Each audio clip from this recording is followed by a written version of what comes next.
YouTube. Welcome to Jackie's Literary Corner. I am Jackie, and it's time for a book update. So, I have finally finished The Fellowship of the Ring, and now I'm on to The Two Towers, because I'm reading in this edition, in case you guys didn't know. And I listened to it. This is a reread because, because I listened to it. I didn't physically read it, but I did listen to it on audiobook via Libby. The whole trilogy, an older version, not the one that was narrated by Andy Serkis. And I wish I had access to that one, but I would still have to pay for it. I don't know how much it is. Probably quite a bit of money because it's narrated by an actor from the movies, and I don't know how much. Excuse me, sorry about that. But I'd love to get that version. But the so, because I know, there are a lot of people that do immersive readings, and I think that is a really cool idea. Especially when it's a book this size. Now, granted, I could get the other versions, and for a while I was thinking along the lines of that. I really like the newest these hardback ones. They don't have a dust jacket. They're like these, they're, I don't know what, because they were wrapped in plastic at Books A Million.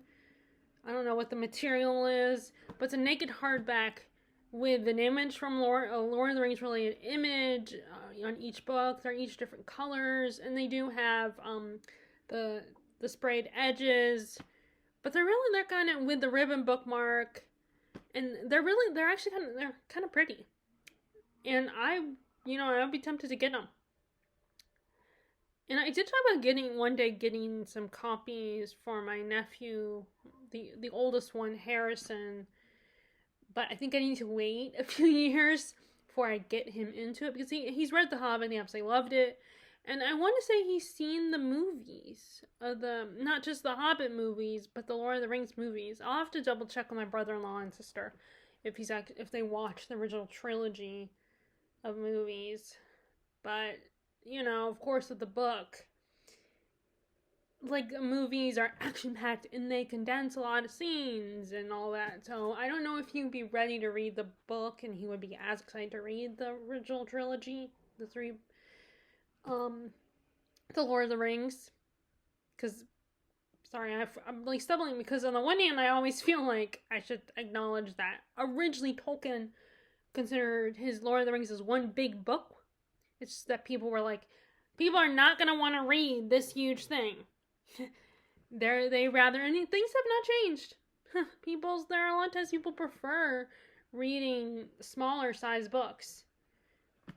So it was published as a trilogy, 3 individual books. But this is, like the one I have, is how he originally wanted it to be published.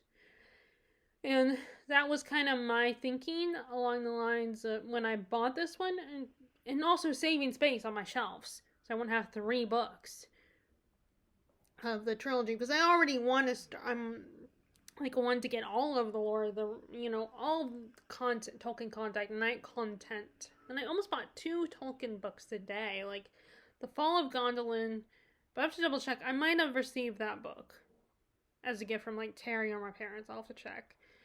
And then I also bought his translation. I almost bought his translation of Beowulf at Books A Million today. Because obviously we went. But I do have I will show you what I did get. But anyway, so I listened to it on audiobook. The audiobook was pretty good as a full. I think it was multiple narrators for all the different parts, I think. And I thought it was okay. I liked the narrators, was, pretty good. Was good. Like I said, I would love to have the Andy Serkis version translation. I mean, not translation. Andy Serkis audio narration. I think that'd be really fun, especially because a lot of people say that he does impressions of the actors as the characters. And I would love to hear that. And it'll be fun to be able to consume the story in that format. So, because this book is so long, and it'd be just to get another version of it. And that way I could read it easily without having to carry this big huge book and feeling tempted to buy another copy of the books in the three separate ones, three individual books. So I was feeling like I want to physically read it. And, because I had bought this as like, I need to, read this copy. So I started reading it actually when I bought it in 2022. But then eventually I put it aside, and was like, I'll come back to it. But then it wasn't until like 3 years later, I think it was 2022, 2023, 24. Yeah, well, 3 years later, I'm picking it up again and finally reading it. I finally finished it this year in 2026. But I started over Christmas, Christmas break, Christmas and New Year's time, because I brought it with me when we were traveling for the holidays. And because I made sure. So it was like, if I didn't do that now, I would never get around to it, because of the physical size of the book. It was kind of intimidating me again. And, when I bought it, I was all confident, but then I put it down. And then when I put down really big books, all of a sudden I lose my confidence again and get intimidated by the size of it. And it's the same thing with the hardback books. If it's a big hardback, that's why I'm not gonna buy King Sorrow. And actually, I forgot. I meant to grab it. I should have grabbed it. I finally bought what is it? R.F. Kuang's newest book, Catabasis. I don't know if it's Catabasis or Catabasis. I've heard it both ways. I finally bought it, and I bought it actually at a Target, because we were shopping there, we were in that shopping center. My mom was like, I want to run to Target, and then I wanted to go in there because it was either that or going to BJ's. And BJ's book selection it's just a small table. It's just a long table with stacks of a lot of books. And in fact, the hardback section, the hardback little part is bigger than the paper, It seems like it's bigger. But, sometimes, the last couple times I have gotten lucky and got books there. But it isn't necessarily the best selection, at least for me personally. I mean, people, there are, the bestseller books and a lot of romance books and stuff like that. Like a lot of mainstream stuff, they might have, especially the most newest ones. Like, I saw Leanne Moriarty's latest book was there in paperback. Stephen King's Never Flinch, and the one that came out before it. A lot of the newer nonfiction. There's on a rare occasion, there's some like special versions of some of the classics. Like right now, they have some. They have a little bit of Pride. They have Pride and Prejudice there and stuff. So, but now the children's selection is probably the biggest selection. Children's books. So, but it's cheap. They're cheap. So my mom's always trying to encourage me to buy books there, but there's not a lot of options. And so in Target is a little bit bigger, because it's not just a table, but it's like more of shelves.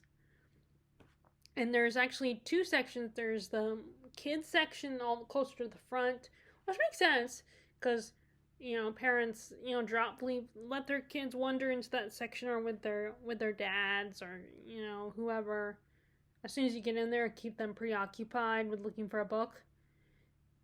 And then all the way in the back is the older or young adult and adult section. So, but that's farther back, so I had to walk all the way around the store to go to that section.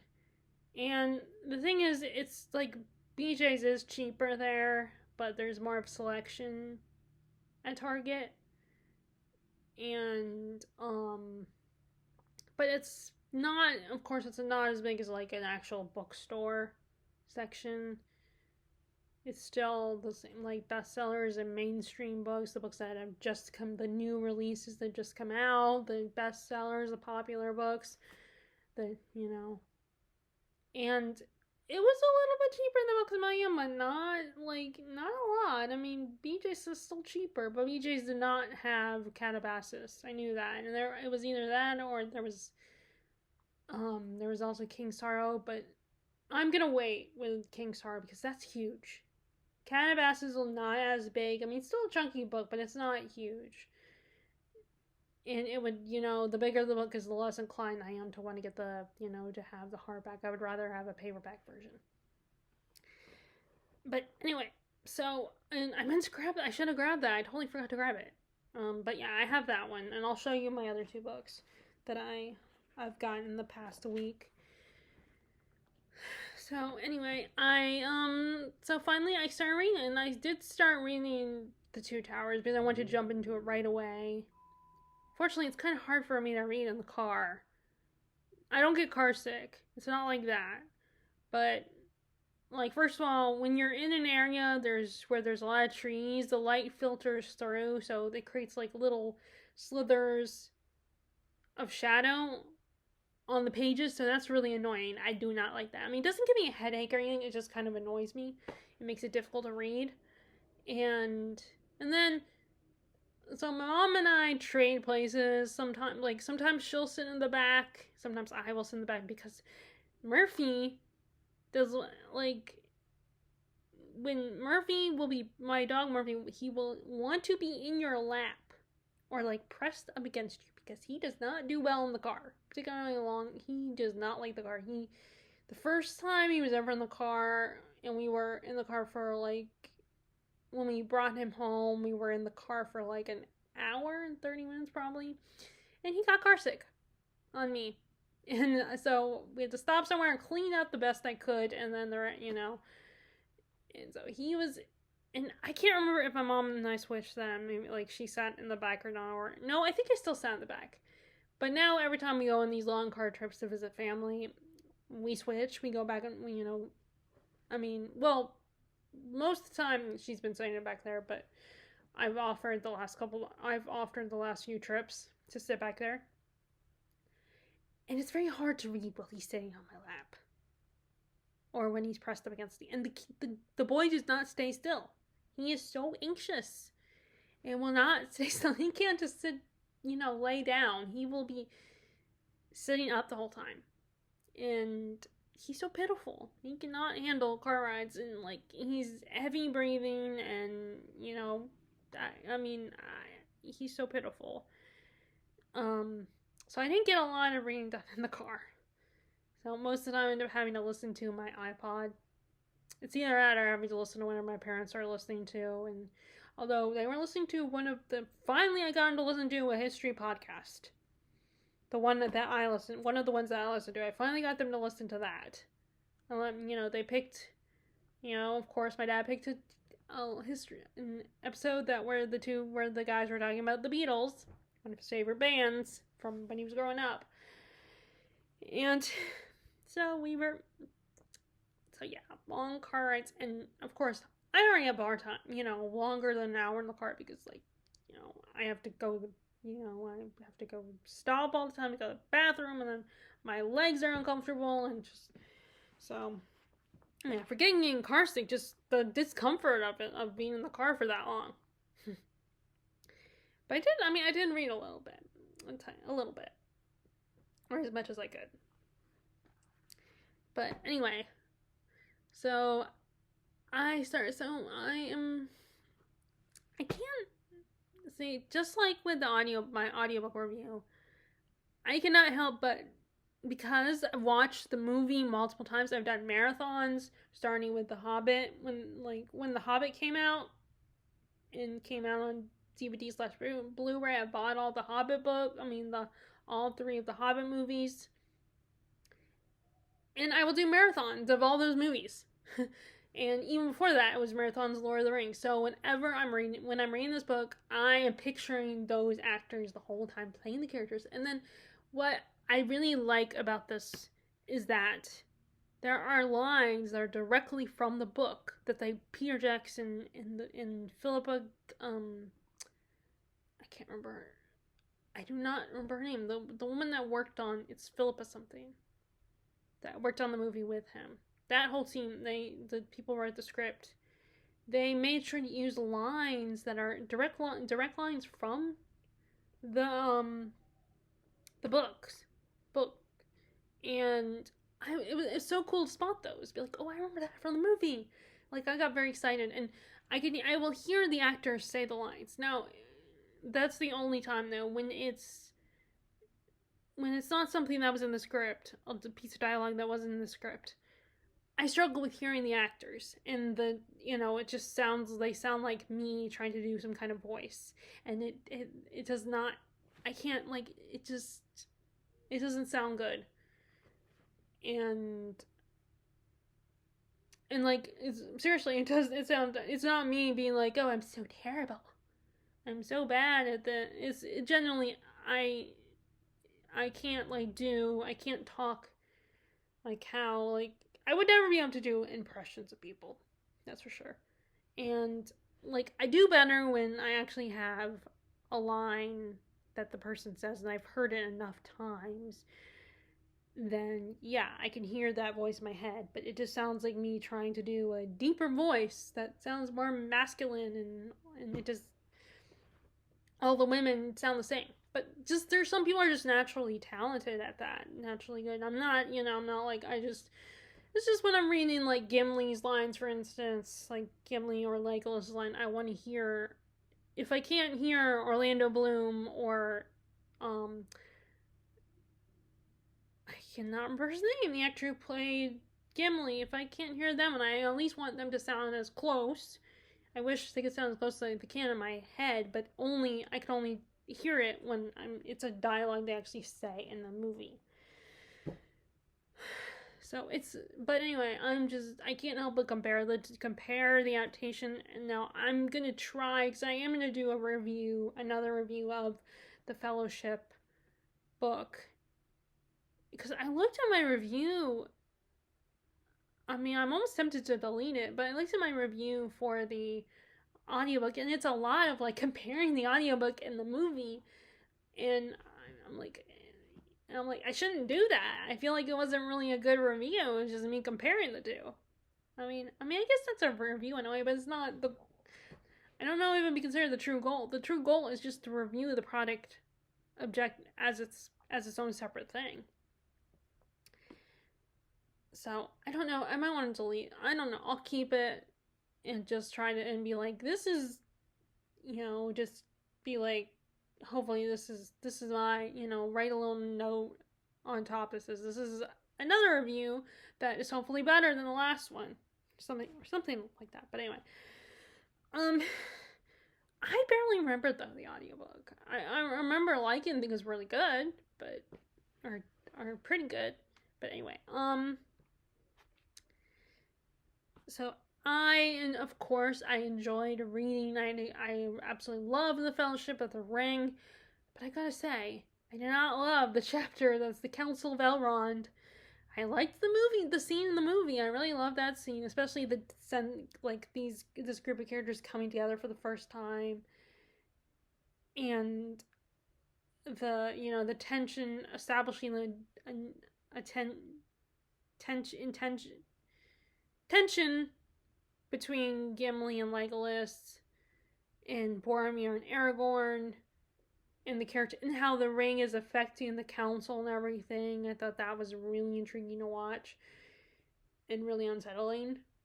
And of course, with a movie, you have the ability to really show that with, like, special effect, like with the sound of the special effects, and like zooming into the ring, and showing it, physically showing it affecting these people, and the whole the image of Frodo seeing, just it becoming, like, the way it was filmed, with the whole idea, like, Frodo is also being affected by the ring. It's like giving him, it's like he has a headache, and But of course, it's worse. It's not just someone having a migraine, it's someone being affected by this evil piece of jewelry. And how he sees through the ring, how it's really bringing out the negative emotions and the prejudices that these people have. How they did that scene was really great. And when I'm first of all, the Gimli's not the only one. First of all, we have Gloin actually has some lines. I mean, I think he was they had someone represent as that was Gloin standing there in the scene, because they had Gimli, but the camera, of course, focused on Gimli. There were two other dwarves. I'm guessing one of those dwarves was Gloin, his father. And of course, they hadn't made the Hobbit movies yet, so we didn't, so it's like, well, we can't really we can't really have a scene, it wouldn't make sense to put emphasis on him when we don't know who he is, and he's not going to be important in the rest of the story, this present story. And then, of course, Bilbo is in the Council of Elrond scene in the book. He's not in the movie. I mean, I think what the movie does is obviously it condenses it and takes out the little moments that are unnecessary, like that the filmmakers deemed unnecessary, and drags it out too much. We want to focus, because this is a movie. They got to focus on the main conflict and the main trajectory of that conflict, and hopefully getting that conflict resolved. And so they couldn't really, some little moments they couldn't, there's two scenes of Bilbo and Frodo, I think. I don't think there's two scenes in the movie, unless there's a cut scene. There might be a cut scene, because I don't have the special extended edition of The Fellowship. I only have a regular version, which I kind of wish I had extended version. I would, I'm tempted to put those on my wish list on Amazon, so that one day someone will buy me, and I will just donate these, because the Outpost Bookshop does take movies, which I have not brought my movies, which I need to do that. That's one of the things I need to bring to them, is my bag of movies. But I'm hesitant with those movies, if I want to truly get rid of them or not. But anyway, and so there might be an extended scene with, I want to say there might be an extended scene with Frodo and Bilbo, but I know the version I have does not have it. The theatrical version does not have a scene, and it only has one scene between the two of them. And so it's kind of interesting to notice, to be like, and this is actually, I know a lot of people are like, you should read the book first. But sometimes there's a benefit to watching an adaptation first, because then, especially when it's older works of literature, because then you have the ability to,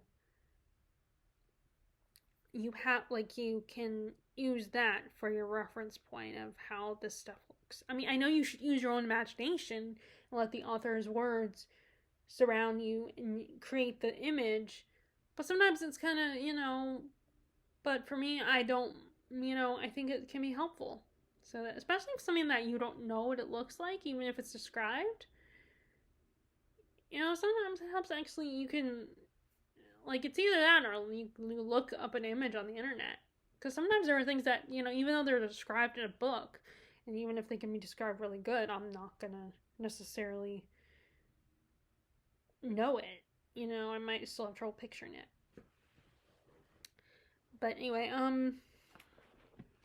but yeah, I did not, because the whole Council of Elrond scene in the book, you're getting paragraphs where Gandalf is telling you exactly what happened to them. And in the movie, of course, he's not telling us. You're getting, the audience is shown what happened to him. There's a whole little section in the movie where, actually, even before that, you see the scene when Gandalf goes to Saruman to talk to him and get his help and get him to a lot be and we see that whole part of before we see him going to search information and double check his sources and make sure that is the actual ring and check the history, and then we see him go to Saruman. So we see that play out in the movie, but in the book, of course, we're just told it. So it makes that chapter really long, the chapter on the Council of Elrond. Then you have the whole Boromir talking, and I don't know, maybe because I was tired while reading it, but I totally did not get the tension between... I mean, I did a little bit, but it was that the exchange between Boromir and Aragorn was kind of boring. It's more interesting in the movie, but like I said, I think I was spoiled by the movie, and I might have been reading when I was tired. But yeah, so we don't get there's a lot of characters talking, throughout. It's kind of boring scene, and it feels long and tedious. I feel bad for saying it, but it does, honestly. And the movie scene is much more entertaining and engaging than reading it in the book.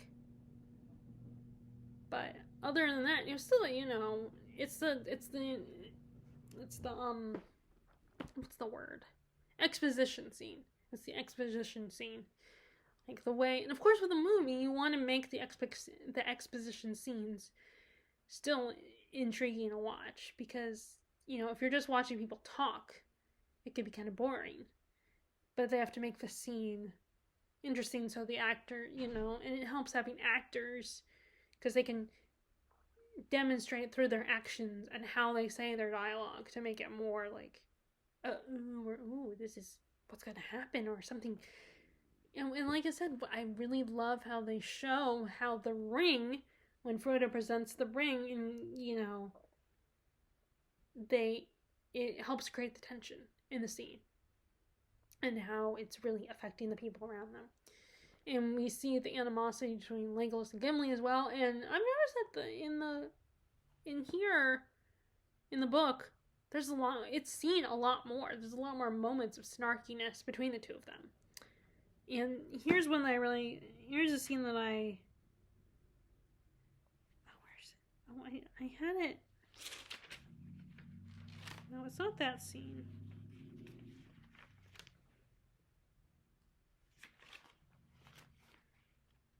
Where is it?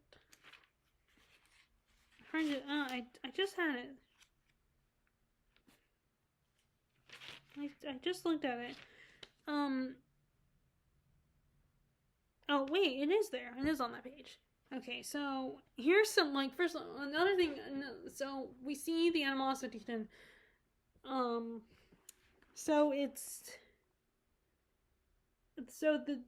they're talking about why the elves and the dwarves hate each other, or what caused the event, the very thing that caused them to,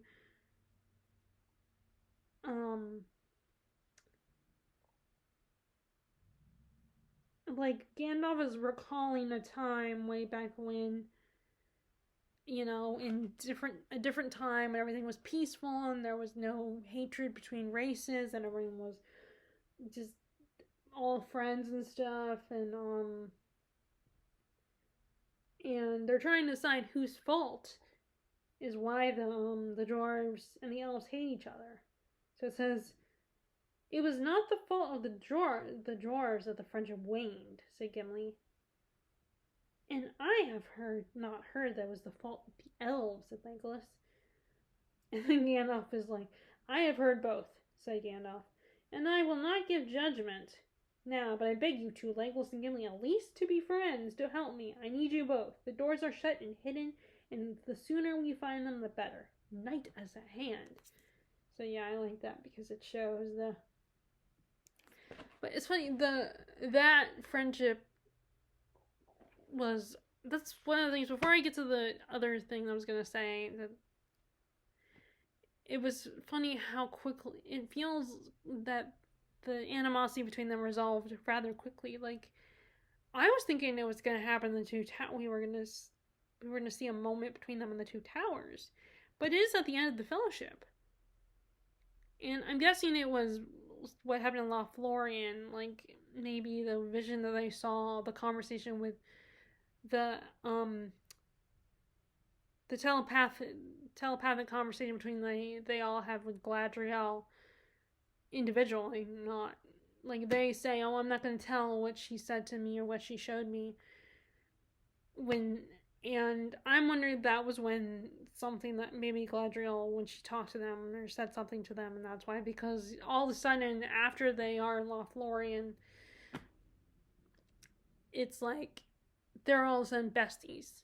And I get it that the Tolkien probably did not want to waste time in developing that relationship, because that was not the important. The important things was, and also like it's like one of these things where it's okay. Why are we wasting time with you two butting heads? We get it that your races don't like each other, but we have bigger problems. We all have a problem that affects all of us. We got to solve it, because all of us. It won't matter. Your animosity won't matter if the world is destroyed.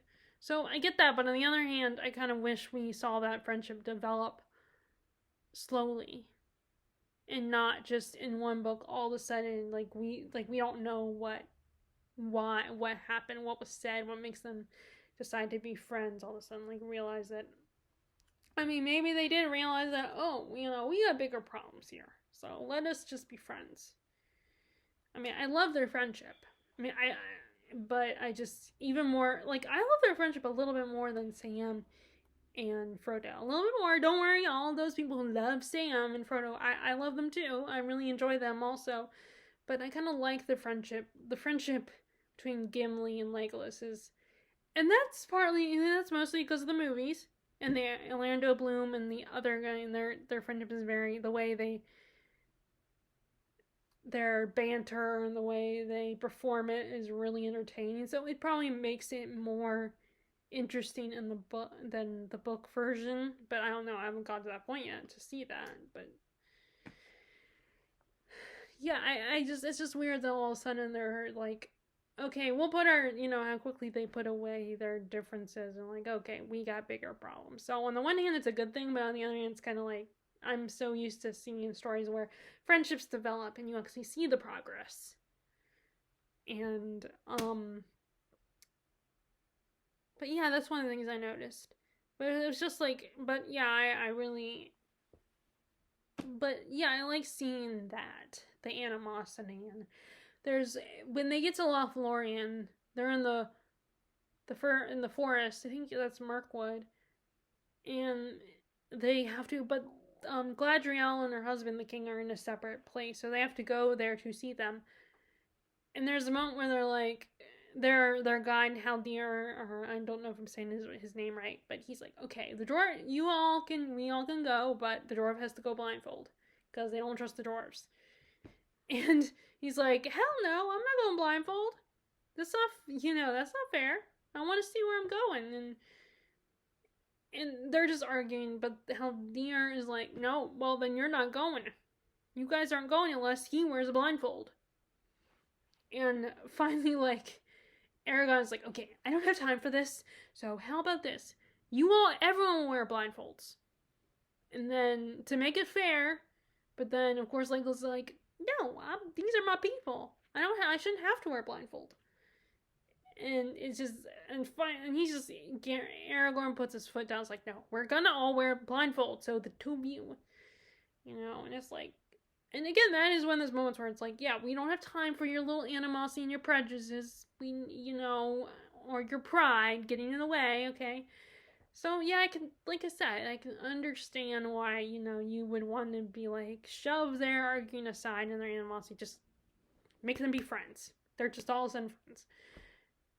But again, part of me would have loved to have seen how that developed. How, the moment when they slowly become friends. But that's not the main thing in the story, of course. It's not the main conflict. So I get it. I really do get it. I just, part of me does wish we had seen that develop more. But yeah, that's kind of funny.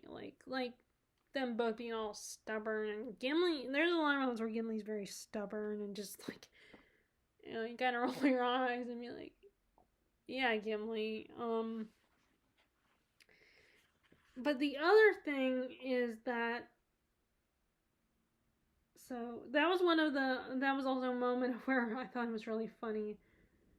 Gandalf is really funny because he has a lot of witty lines in here. They're just, um, if you can find the other one. Let me see. There's another one.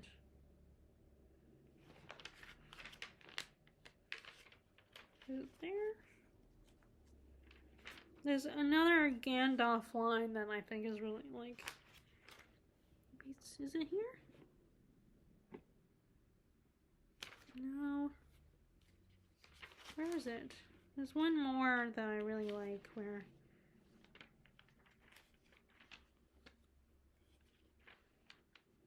oh, here it is. So, here's some,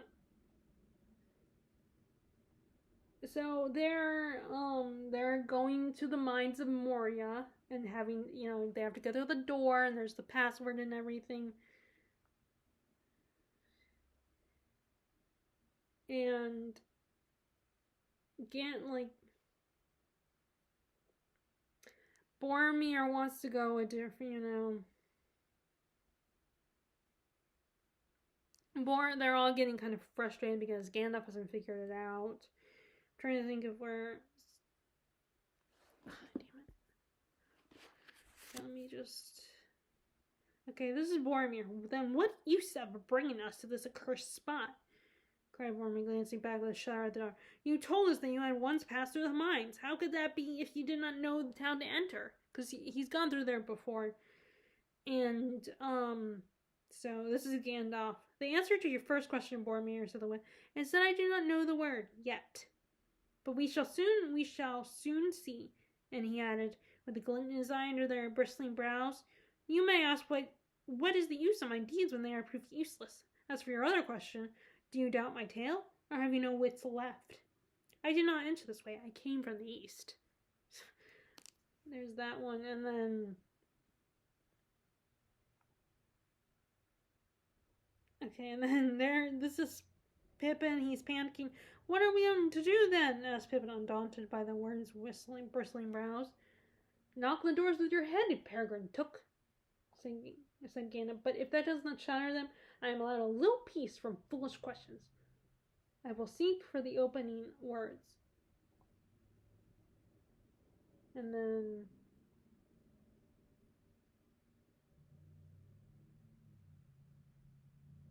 There's another one. I knew once every spell in all the tongues of the elves or men or orcs that was ever used for such a purpose. I can still remember 10 score of them without searching my mind, but only a few trials, I think, will be needed, and I shall not have to call on Gimli for words of the secret dwarf tongue that they teach to none. Like, there are, like, so much, Gandalf has so many great lines that I think are not, I don't, that, like, I think they missed some lines in the movie that were really funny.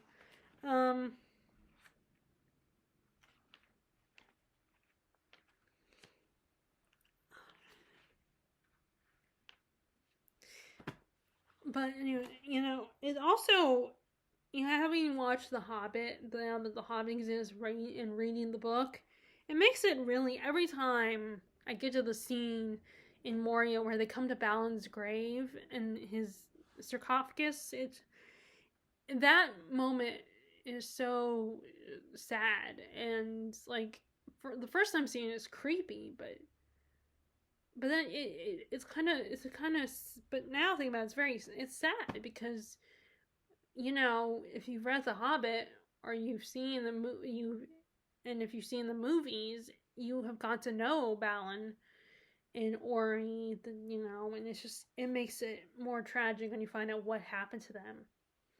I mean, you knew they were older, but still. But anyway, there's one more, and another moment that I thought was funny. And this also, I underlined this because it's in the movie. are a version of it. But this is after the Council of Elrond. They're waiting to see what Elrond decides who's going to go with Frodo. And Pippin and Merry are like, "Oh, we're definitely going. You're not leaving us." Because they're not. It's only Sam that spies on, that goes with him to the council, even though he's not supposed to. Which that's another thing. This is the line they include in the movie. When Sam, like, Frodo has been like, "No, I will take the ring to Mordor, but I don't know the way." And Sam is immediately, he's like, "Oh, I'm coming. You're not leaving me." And okay, and this is Elrond's response. "No, indeed," said Elrond, turning towards him with a smile. "You at least shall go with him. It is hardly possible to separate you from him, even when he's summoned to a secret council. You are not." But that's a line in the movie. But anyway, so the other one is "I don't wonder, I wish you could, but we are envying Sam, not you. If you have to go with, then it will be punishment for any of us to be left behind, even in Rivendell. We have come a long way." Oh, wait, no, that's not it. "We have come a long way through some stiff times. We want to go along." "That's what I meant," said Pippin. "We hobbits ought to stick together. We will. I shall go unless they chain me up. There must be someone with intelligence in the party." And this is Gandalf's response. "Then you certainly will not be chosen, Peregrine Took." I love that. So, I love that. And then and I also underlined it because in the movie, they kind of include it. That's one of the ones where they do a variation of it in the movie, where Pippin's line is, "Anyway, you need people of a sort of intelligence on this mission, quest, thing." I love that. So that's where I think they got that line. And I don't know, maybe that was the line he was supposed to say in the movie, but then he kind of improvised, possibly. I don't know. But I definitely like what was said in the movie. I thought that was funnier. But I do like this line. But yeah, and I know that some people may find all the details tedious, but I do think it really, all his details do really immerse you in the world and really get you lost in this. Like, I know I don't even know where it is, but there's always that ongoing joke of he spends a whole paragraph talking about a tree, and like I remember hearing that when people were complaining about Tolkien's writing style. I don't even remember where that scene is. It's probably early on, or it might be later. I don't know. I don't know if I've already come to it yet, but I know that he spends a lot of time talking, but I think the whole detail oriented and the really deep, really descriptive, detailed description they immerse you in the world. You get lost, and you can really picture it, even if you have not seen the adaptation. And which that's probably a small number of people. I mean, I hope it's a small number, unless you're just not a fantasy person. But yeah, getting immersed, you really get immersed in Tolkien's world as he describes everything to you. And I know it can be tedious, but also I think it's really helpful. It really gets you into the story. So they said, I am on the Two Towers, and I read we've gone to the funeral of Boromir, which, the first movie, the Fellowship movie, it ends with Boromir's death, but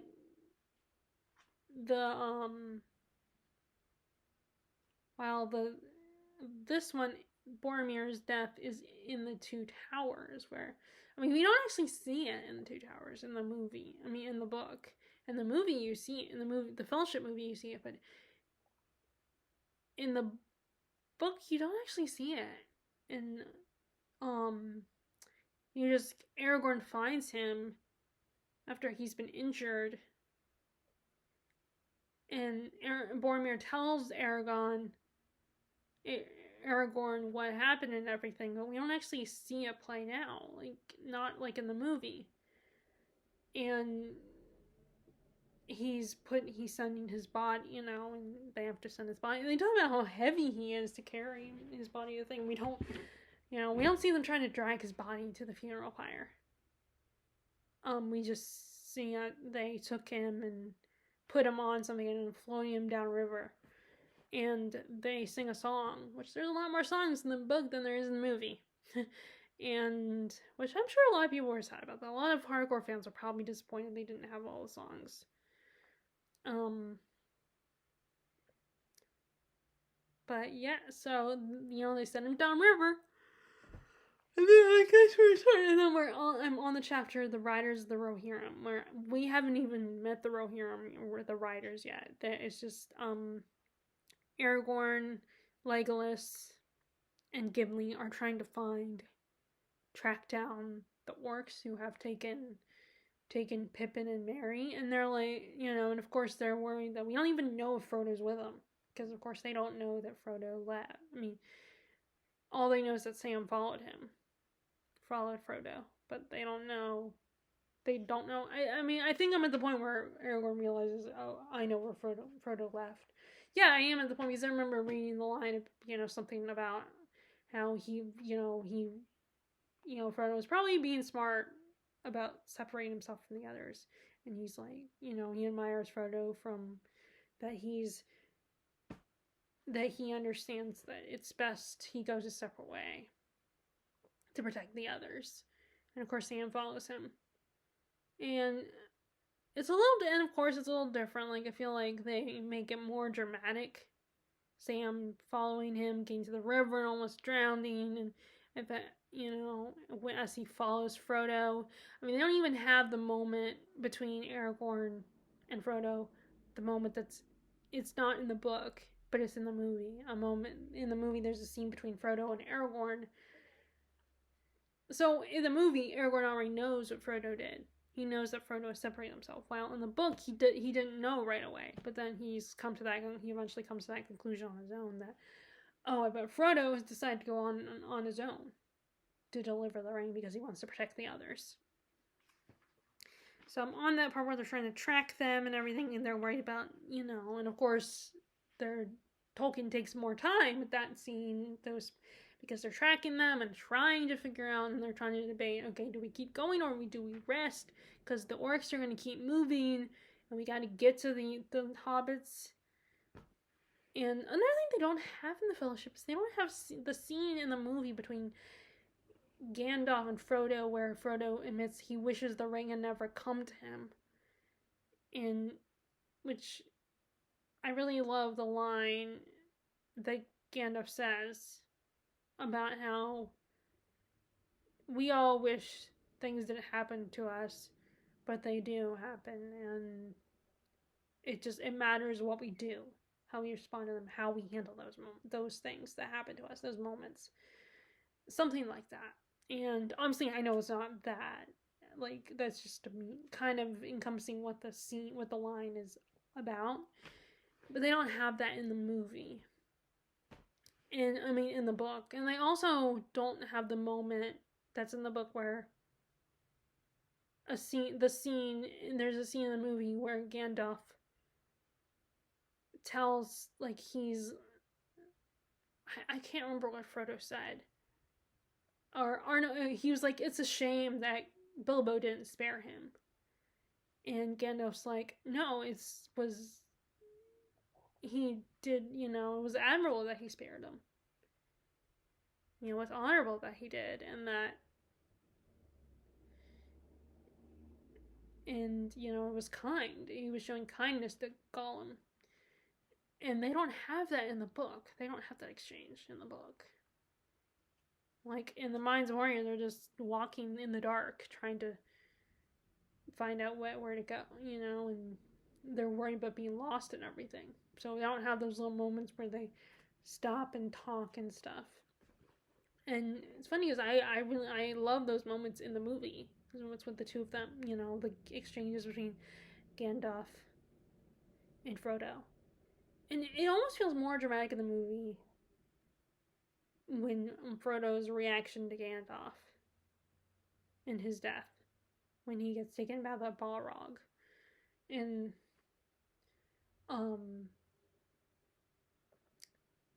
but yeah, but I mean, granted, movies, like, they have the visuals and the actors, and they can make it seem more dramatic than, how you would read it. But other than that, I just love this, and I'm having a really good time so far reading this, and my goal is to read this before the end of, read this before the end of March. Read all 3 books, all 3 parts, and I don't know if I'm going to be able to get to, like, the other stuff, like the appendices and stuff, but I will probably read that kind of stuff. But anyway, and there's actually, that's where the stuff about, like, the Aragorn and Arwen, excuse me, where all the Aragorn and Arwen stuff is in the appendices. So I kind of want to read that stuff too. But yeah, that's where I am in Lord of the Rings. And so out of the books that I brought with me, other than Lord of the Rings, the only one I really made progress on was, well, I guess I did start on my reread of Assassin's Apprentice by Robin Hobb. I read the first chapter, but that's about it. And I read a little bit of my Ryan Collier's War and Ruin. I read a little bit of that, but not really enough to really talk about it. I have a lot to say. But anyway, I also read this one, Mary Tudor, England's First Queen. I ended up bringing this with me because, my aunt, that's where my aunt and where my maternal grandmother is. My aunt is there, so I was like, figured, let me bring this with me, so I could show her that I'm reading it. And I do say in my thank you note that I'm eager to read it, because my mom taught me the importance of writing thank you notes to show someone that you appreciate it, or appreciate their gift. Because some of my other cousins do that. I guess they weren't taught to write thank you notes. Which, it's funny because, but then again, I guess when we go there, we're staying with my grandma. So, she can, but yeah, I noticed that she always asks my mom to be like, did your daughter write the thank you notes? And of course it's like, don't worry, my mom, my grandma definitely drilled me to always show my appreciation by writing thank you notes every time I receive a gift from someone. And, but also in the thank you note, I did mention, I'm eager to read this. So, because we were already going there anyway, so I brought the thank you notes with me instead of spending money on a stamp and mailing them to them, because we were already going anyway. So, so it did feel weird it felt weird because I was like, I said in there, I can't wait to see you, something along that line, and I was already there. We were just giving it to them, but anyway. So I figured, let me bring this. So I read a little bit. I was able to tell her about it, tell her that I read a little bit. And I only read the first handful of chapters where we meet Mary and learn about her birth and everything, and how she's kind of a princess of both worlds. She's a Tudor. She's English, but she's also Spanish. She has Spanish because her mom was a Spanish princess. And we also learn about her engagement with the Dauphin and how, like, her mom wanted her to marry the Empress Charles V of Spain. So she was kind of engaged to both the Dauphin and the Emperor. So it was kind of, you definitely feel sorry for her because she was so young. But anyway, but some of the stuff that I've read so far, I kind of didn't know from documentaries and, some of my podcasts I've been listening to, and so it's not all this is and the Tudor series, because the Tudor series does have a lot of stuff correct, it sounds like, but not everything, obviously. Um like Catherine was not a brunette, she was a redhead. And I think the Spanish Princess show, I think that one was more, I want to say that was a more accurate, but I mean, I haven't watched it, but I think I heard it was more accurate as far as the way Catherine looked, I think. But I don't know. I just thought I remember hearing that. But anyway, so I don't have a lot to talk about, so I don't really have a lot to say, but I did make a little bit more progress on this one. And I was going to read The Winter King, but then I just realized that it wouldn't make sense for me to read that one now until I read one of the War of the Roses books. So I have the Dan Jones version, Dan Jones's War of the Roses book, and then I also have this Christmas I got Alison Weir's War of the Roses. So I might read those one after the other. And then read The Winter King, because he is the one who finally settles the war between them, and we have a new dynasty, and he is but anyway, so yeah, I'll read The Winter King after. I was just thinking Winter King, so winter time. So that's why I brought it with me when we went to my grandmother's. But anyway, so I did not bring this one with me, but I did return to it today, literally today, and I read a little bit while my mom ran into the store because I waited in the car.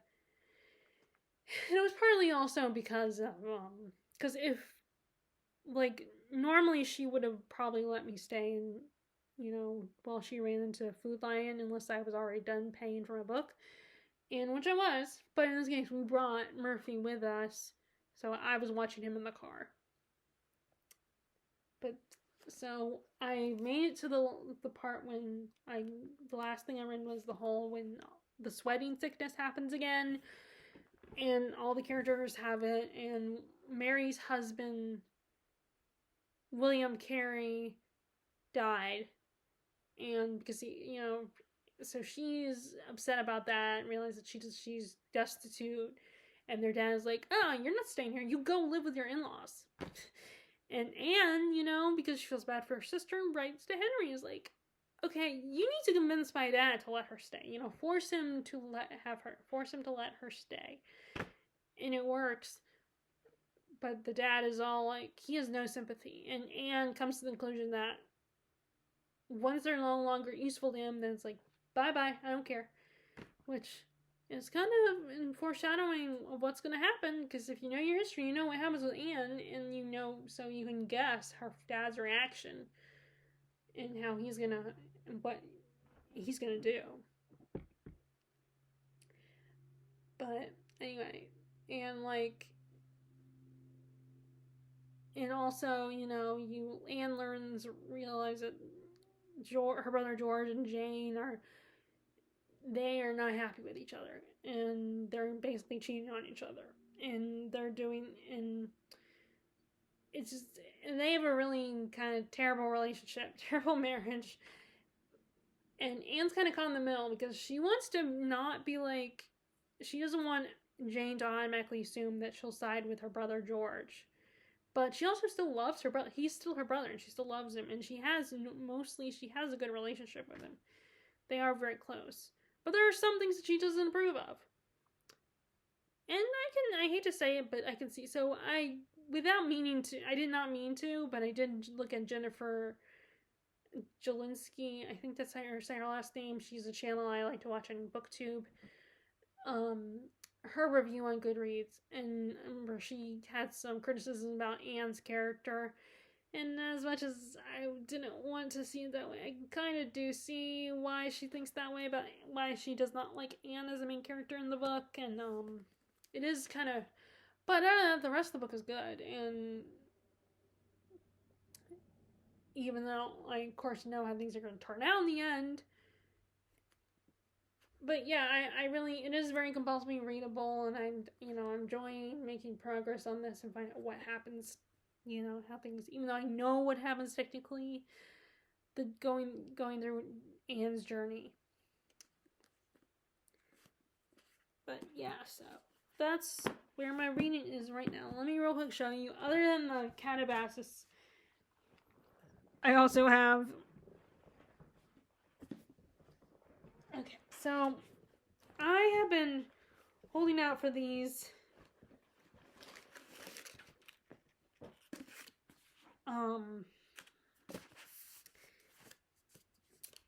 These, because my original copies of them were the mass market, and I finally got rid of those because I would rather have these.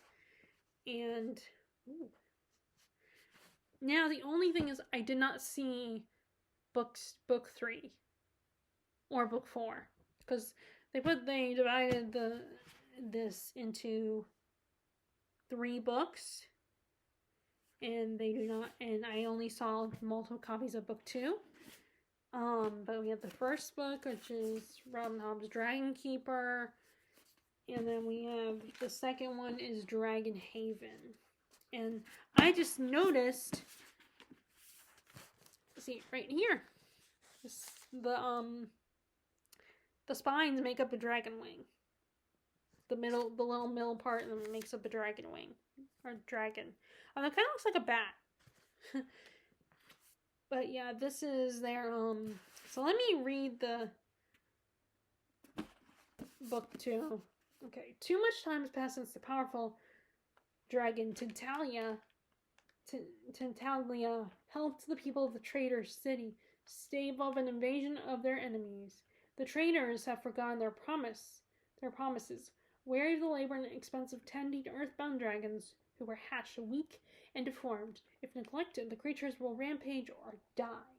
It is so decreed that they must move farther upriver towards Kelsingra, the mythical homeland whose location is locked deep within the dragon's uncertain ancestral memories. Thymara, an unschooled forest girl, Elise, wife of an unloving and wealthy trader, and are among the desperate group entrusted with escorting the dragons to their new home. And on an extraordinary odyssey with no promise of return, many lessons will be learned as dragons and tenders alike experience hardships, betrayals, and joys beyond their wildest imaginings. So that's the first book. Well, there's no sense in reading book 2 description because it will spoil book 1. But I had been waiting for these to come to Books a Million because I had only seen the mass market, and finally they're here. Now I did see they only had 2 copies of book 2, and then another copy of Dragon Keeper. I think they did not have book 3 or book 4, but hopefully they will have those 2 eventually. But anyway, I feel like I can always get them off of thrift books or somewhere. Which I almost bought a book yesterday. Like, I was gonna buy off of thrift books The Tale of Heikai, and I don't know how to say it, but it is a Japanese classic. My mom was really surprised by how long it was because we were talking about it via text, and so I was hesitant to buy it. I really wanted to get it, but I was trying to be like, okay, I'm gonna wait. Because even if it's not there, and next time I do buy it, the next time I think I deem it okay, which actually at this point I probably have to wait until February to get it, which is really frustrating finding it, like,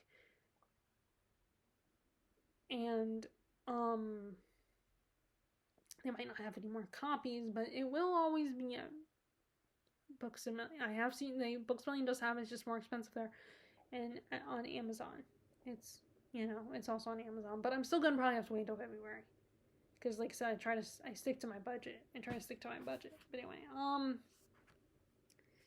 so I am happy that these are at Books a Million finally. I don't know where, and it was either that or like I was possibly thinking about Beowulf, Tolkien's translation. I was like, let me get this because I have been waiting for these to show up at Books a Million. Those versions for a long time, and once I read the live ship traders, and I will next go to those ones. And then I can get the Fits in the Full trilogy, I think is the one. Or it's either that or the Tawny Man. No, I think Tawny Man is the one that I have, and then Fits in the Full is the last one. The last trilogy, so. Anyway. So that's my update for you guys. Sorry I spent so long on Lord of the Rings, but you know what? It's, one of the, most fantasy readers, Lord of the Rings is on the favorites list. So hopefully you guys won't mind that I talk so much on Lord of the Rings. But anyway, have any of you read Lord of the Rings? I mean, are any of you fantasy readers and have read the classic Lord of the Rings? Would love to know. And I hope you are currently enjoying your reading. I hope you had a good New Year's. I know I probably already asked you that question, but I'm going to ask you again. I hope you have a good New Year's. And I hope you are enjoying your reading, and I will talk to you all later. All right, bye.